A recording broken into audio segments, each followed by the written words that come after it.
So big thing this week is that forum post. Make sure you get that in by, if you can, Thursday.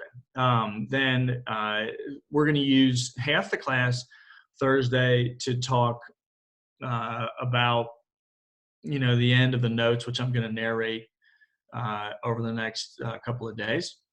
Okay. And then that'll conclude with the cathedral building era. So we'll talk a little bit on Thursday about the conclusion of our notes and the cathedral building era. Then we'll use the second half of Thursday to answer any questions that you may have on the exam. Okay.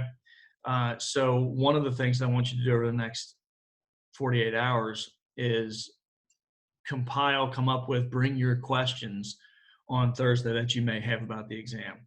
All right, what's going to be on it, format, those types of things. The format's going to look almost exclusively like our quizzes have looked. Okay. There's going to be some true false questions. There's going to be some, multiple answer questions. There's going to, sorry, I've got the Rona. There's going to be some, just kidding. There's going to be some interaction with pictures and sources questions. Okay, so it's going to look and feel exactly the same. The time, of course, will be extended beyond what our normal quizzes. Times are extension, those types of things, and I'll probably even give you up to 2 hours and probably even longer than that to complete it. So time will not be any issue with you on that. Okay. Around how many questions will it be? Around how many questions will it be, do you know? I guess, Ethan, is it's going to be in the 15 and 20 range. I haven't decided exactly how many source-based questions we'll have, but my guess is we'll have probably 5 interactive source-based questions with pictures and sources and primary and secondary type things. And then probably 10 to 12 true, false, multiple answer type questions. All right. So, if you're thinking, 10 minutes, 10 to 12 minutes with those 5 interactive questions, that'll put you right at about an hour. And then you should be able to handle the other questions in another hour or so. Okay. Again, all I ask is that, you're prepped and ready to go and you got all your notes and everything, and it's all kind of there in front of you once you click begin, and you'll have the whole week to do it. It'll be available to you on Monday of exam week, and it will be available until the end of Friday on exam week. Okay. So you can take it whenever you want. Just make sure you're ready to go and prepped. And like I said, it's remote. Sometimes the internet, as we've seen this morning, kicks you off. So don't panic. Don't be anxious if somehow in the middle of it you're taking it and the internet's like, yeah, you're done with this, and kind of kicks you out. All you got to do is, Canvas message me, email me, and I'll just go right in and reopen it up for you. Okay. So don't worry or panic about that at all. We'll take care of it. So the point value left, as we talked about, is our forum post, the final paper, and the final exam. Those are our point values that we have over the next 2 weeks. I think that's about it as far as announcements go. If you guys got anything further, type it into the chat. Let me know what you wanted. If you got anything else that's occurring to you, please throw it in there. Like I said, as far as this week goes, today I just want to talk briefly about some major points that we got to pick up for this week, like terms, W's, those types of things. I want to see if we can't make our way through one of the source readings in our omnibus book, which, we haven't used a ton during our remote learning, but I want to make sure that we can hit up a source in our omnibus over the next 48 hours, and then we'll talk about those things. So big thing, guys, this week, there's a couple huge points this week that we need to make sure that we get and that we're ready to go, and then we're ready to answer on the exam next week. So I'm going to start typing it in here on the Zoom chat so you can kind of see it and hear it as well. I will use my typical aggressive all caps to type it in there. Sorry about that. Scholasticism. Okay. You got to be able to describe scholasticism to somebody in a way that they would come to you and be like, I don't have a clue what scholasticism means. Can you tell me what it means? Okay. So can you rock out some who's and some wheres and some whats and some whens to the scholastic movement? Okay. That would be a really nice way to organize your notes with scholasticism. Okay. Can you get some who's, some whats, some wheres, some whens going with scholasticism? Obviously, you're going to talk about Aquinas. Okay. Hopefully you'll throw in a quote or two from Bachman were this question to be asked about scholastics and those types of things. In your books, it's covered really well at the start of chapter 14. All right. First 6 pages of chapter 14, 6, 7, 8, actually to 428. So it's the first 7 pages of chapter 14 hit on scholasticism. All right.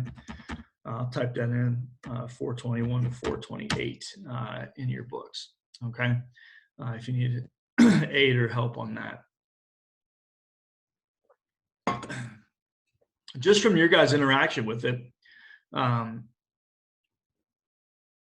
you got anything that you might want to throw into our, to kind of start us off, maybe with a, what would you talk about if somebody asked you what scholasticism is? We talked about it briefly last week, but are there any words, just keywords, like all we're doing is brainstorming here for a little bit of time today, that would come up? You can type it into the chat and I can come to you if you're comfy with that.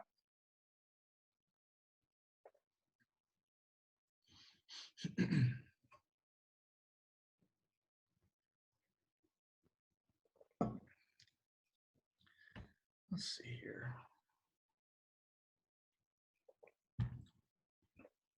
Yeah, certainly Aquinas is the rock star of scholasticism. He's the guy that everybody kind of goes to.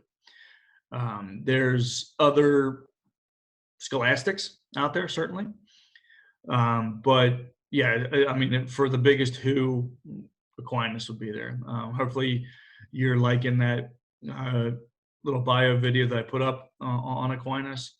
Hopefully you're making your way through that. If not, please do that over the next couple of days. And then that source, the 5 ways, that thing right there is one of the seminal pieces of scholastic work. All right. In proper Latin, the Cinque Viae, but in our class, it's just perfectly fine to call it the 5 ways. All right. Literally, he's trying to think his way to God. All right. And that's why I think a really cool line from the book is found on page 427. The last full paragraph on 427, if you have your text. If not, no biggie, you can look at it later. But the last full paragraph on 427 kind of wraps it up. It says, the mere conceit that a rational proof can be given for everything taught by the church is a stunning example of intellectual pride and cultural confidence. Okay, just think about that for a second. The conceit, and that's exactly what it was. The scholastics were arrogant thinkers. They firmly believed that they could honestly prove like the ultimate question for humanity. Does God exist? Right? The thing that people have been thinking on since the beginning of human beings. Is there a God? Does it exist? And Aquinas writes this thing called the Summa Theologica, and he's like, yeah, God does exist. And here's 5 proofs for it. Not just one, here's 5. All right, in typical scholastic fashion. All right, it's a really cool way that you can get into it. The source, all right, that I want you to read from the Omnibus, 14.1. Okay, it's a selection from what I talked about briefly last week, a thing called the Summa Contra Gentiles. All right, which is basically a handbook to counter non-Christians when you sort of are having a theological debate with them. And I know it sounds boring and stuffy and those types of things, but there was no Tiger King, there was no Netflix to do in the 1300s, and these are things that people worried about, quite frankly. The big thing that he gets into with this selection that I hope that you guys pick up on is probably even more than the 5 ways. I would hope that you would read that. It's just 2 pages. That selection from the Summa Contra Gentiles, because that selection to me even further exemplifies scholasticism. All right. It's the perfect example of scholastic thought. I'll come back to that point in a minute. John asks, what non-Christians in Europe would they be arguing with at this time? Well, okay. So we have large numbers of Jews and Muslims that are present all across the European landscape, especially in areas of Spain and Italy. You would have large populations of Muslims. In Germany, France, you would have large Jewish populations. So those would be some non-Christians that you would encounter. Also, guys, some of the things that you're probably picking up on through chapters 11 and 14 is there were not a ton, but there were very large at times during the 1200s, 1300s, large, very popular, sometimes heretical movements, meaning splinter factions off of Christianity. One of the groups, sometimes if you've heard of them, is called the Cathedrals. Okay, maybe you've heard of the Cathedrals. If not, I won't be testing you on that. But the church even launches this thing called the Albigensian Crusade. They even launch a formal, Pope Innocent III will launch a formal crusade against this heretical movement in France. Like, they'll take up arms to root them out. All right. So there's a lot of heretical movements in and around the time. Other types of movements that are not rooted out and kind of stick around for a while. I want to give you I'm just going to give you the translation. They're in normal translations called the Flagellant movement. Have you ever heard of them at all? The Flagellants were people who thought that that they would walk around in large groups from town to town, whipping themselves with whips about this long that had barbs on the end of it. And their belief was that they had to suffer as Christ suffered. And they had to bleed, and they had to literally cause physical harm to themselves to make up for Jesus' sacrifice. Flagellant movements are around from time to time. There was a really, really popular one during this time period that Aquinas is around. They'll pop up again in early modern history. One of the interesting things, guys, with the Black Plague, like I said, I wish we could get to the plague era, but we lost that week and a half, 2 weeks. One of the things about the plague era is that it's carried from town to town sometimes by these traveling heretical flagellant movements. Like these people who wander from town to town trying to pick up recruits is basically what they're trying to do. And as they wander around from town to town, they're picking up plague, they're picking up the disease. And if you think about it, they're bleeding everywhere as they walk around, and they're literally carrying the plague from town to town sometimes. And we understand that now, but there was no understanding of germ theory back then. We've talked about that in this class before, what type of, the differences between germ theory and miasmatic, or the theory that death and disease is caused by bad smells. We talked about that at the early part of the class. Kansas says, reminds me of that one scene from Monty Python with the people chanting. Yeah, you're right. Dude, that Monty Python movie, if you guys get back into that Holy Grail movie, like one of the reasons why it sticks as not only hilarious, but kind of culturally relevant is, yeah, John brings up the same thing there, is true great comedy that lasts is what I consider illuminating or picking on absurdity with absurdity. To me, that's true comedy, where you illustrate absurd things by being even further absurd.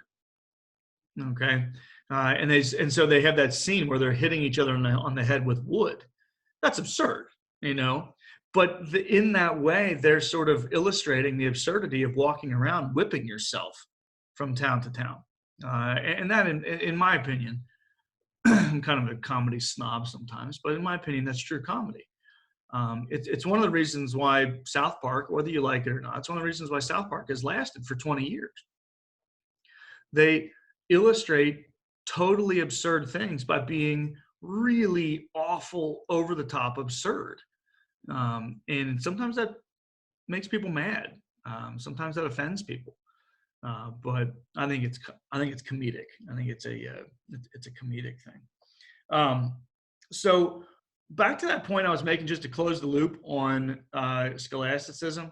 If you guys read that selection, 14.1, basically what he does is he comes up with 9. Again, these scholastics, man, they will prove things out to literally the 9th degree.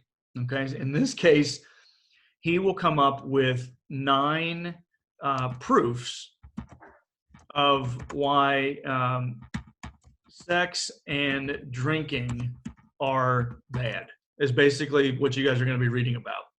It's a really interesting reading, right? And he's like, first of all, drinking too much and having too much sex is bad because of this. And he goes into this and he goes, therefore, sex and drinking are bad.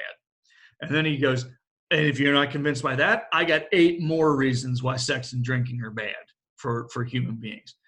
And by the end of it, you're like, all right, I guess it's bad, because it's just so proven out.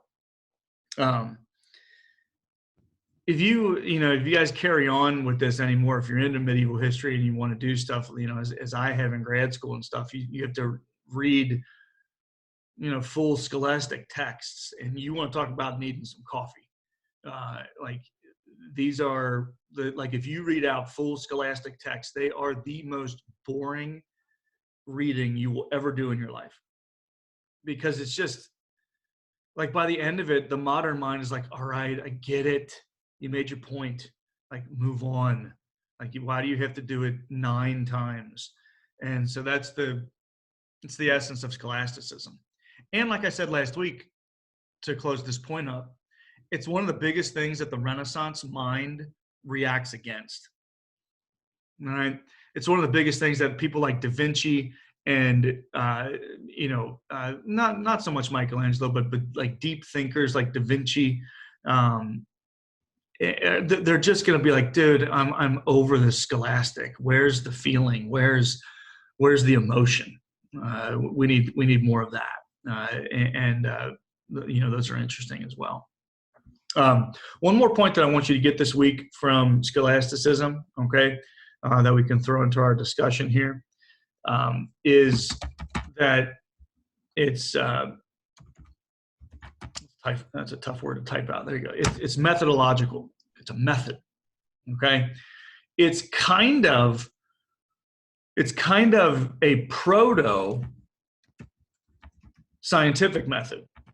Okay, is how I want you to kind of view it. It's kind of a proto scientific method, meaning that it's very concerned with being meticulous in its experiments. Now, it's not doing like science experiments, but it's doing experiments on thinking. It's doing experiments on whether God exists. And so it's meticulous, and it wants to prove itself, as science does, in very meticulous, methodological ways. Okay? So when the scientific revolution does come about, and there's early inklings of it. If you read in your 11 and 14, they talk about guys like Roger Bacon and some other scientists. They begin to see like, ooh, that's early scientific method there. Okay, so make sure that we're picking up on just how methodological it is. It's a tough word to say, like I said. One thing that, and I'm going to share my screen real quick with you guys. Again, if the volume goes a little haywire, just let me know, and I'll come back to this screen. Give me the thumbs down. I won't take it personally. One of the things that I want you guys, and like I said, I'll walk through these notes this week over the next day or two. I'll get that published so we can look at that for Thursday. One of the biggest things I want you guys to have a good understanding of for this week is the difference between, and we're going to look at these cathedrals. I'm going to show you one of these cathedrals here. This is a Romanesque cathedral. Okay. And hopefully what you guys are seeing, I don't know why my screen's white now, but hopefully it'll come back on. Biggest thing this week with cathedral building is, would you be able to describe to someone the differences, the major differences between Romanesque and Gothic cathedrals? Okay, guys, that's a question. It's guaranteed interactive question on your exam. Can you pick out the difference between Romanesque and Gothic and be able to describe the differences to someone who doesn't know anything about Romanesque and Gothic? Okay, key question on that. And what you'll do, and I'm going to do this with the notes, and I'm looking it up on the videos that you're watching, is what things you try to copy Gothic, okay? It's on what Gothic is, what is Gothic, right? So make sure, guys, that you're picking the right stone to a good and case consistent skills, okay? You probably have some things that are occurring right now. I know a couple of you, have made posts on the forum. I read through a couple of them this morning, and yeah, I think so. If you can be able to look at a picture and say, oh, Romanesque, or yes, that's Gothic, and here's why. Because what I'm going to do, guys, and I'm not going to be tricky. I don't want to be tricky, but I'm not going to use the same pictures in our exam as I use in the notes. Does that make sense? I want to make you think a little bit. I don't want to be too juvenile with it. So what you guys are going to be able to do is you're going to have to look at pictures that you probably haven't seen yet of cathedrals, not the ones that we looked at in our notes. And you're going to have to look at it and be like, oh, that's Romanesque, and here's why. Okay? Does that make sense? So maybe we can get, over the next 24, 48 hours, you guys can start to do that with your notes. You can start to compare and contrast. And then on Thursday, we can knock that out, make sure that we all have a good understanding of the differences between Romanesque and Gothic. It's the kind of the middle part of chapter 14, beginning right on page 428, and then extending out for a while through chapter 14. It talks about different aspects of cathedral building up into the late 430s. Page 436, they have a great picture of the cathedral at Rheims. Right, it's not Reims. Right, you have to pronounce it in the typical French when it's in the back of the throat, Rheims, like that. So you sound smart, right? No, okay. I've told you guys that story. I mean, if you want to sound educated in polite conversation, if you're going to like a fancy dinner, if you want to sound educated in polite conversation, I would learn a little conversational French, and I'll be able to read a French menu. All right, then that'll open up some doors for you. That'll definitely open up some doors for you. So when you go to like a nice French restaurant, maybe with a significant other, or maybe it's a business dinner, and so you don't sound like a hillbilly ordering, I'll have the steak and potato. No, you can sit there and you can be like, s'il vous plaît, le bœuf et le pommes frites. And people will be like, what? And you'd be like, yeah, that's right. I'm not French. And maybe that'll open up a door for you. And I said, no, don't order steak and potatoes. Order le bœuf et le pommes frites. And you'll be able to really impress some people. And I can tell by all of your faces right now that I'm impressing you with my conversational knowledge of French. Awesome. All right. So we got some things to do over the next couple of days. All right. We got to knock out some forum posts if possible. We got to watch some videos if possible.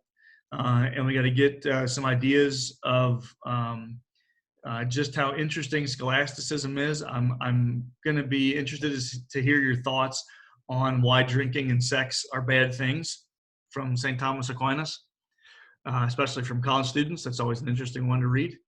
And then I'll be interested to hear what you guys came up with as major differences between Romanesque and Gothic.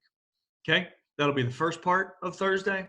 And then the second part of Thursday will be knocking out any questions, alleviating any anxieties that you may have about what's coming up on the exam, and then basically walking you through what's going to be on it. And then that'll be it. That'll be the last time I get to see your smiling faces for this semester. And then hopefully, God willing, the next time I see you on campus in August, I will give you the most CDC appropriate non-social distancing hug that I can, because I miss all of you. All right. Good stuff. So I'll post this letter in a little bit once it gets uploaded, and then you guys can send me any questions you got. Cool?